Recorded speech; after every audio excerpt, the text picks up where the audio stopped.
Public trust in the media cannot be gainsaid, hence the reference as the fourth estate due to its pedestal place in society.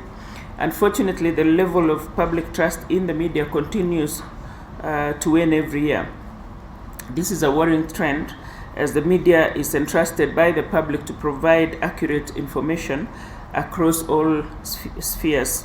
I therefore throw a challenge to the media fraternity in Kenya to come up with innovative ways that will aid in enhancing public trust in the media.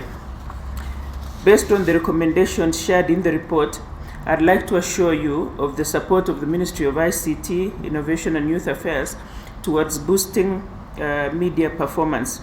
To this end, we will continue engaging various stakeholders to ensure adequate capacity building of media workers through trainings and exposure.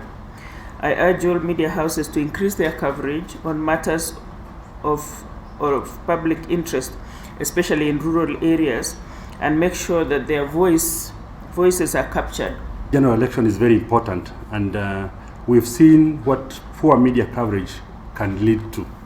We've had neighboring countries where the media has contributed to adverse or negative outcome in terms of election violence, in terms of ethnicity, and all those kind of things.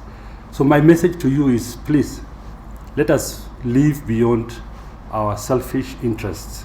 Most of us, and as expected, you're expected to have certain interests in certain areas.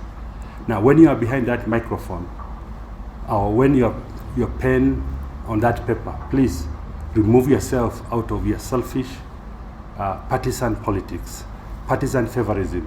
Remain independent, remain impartial.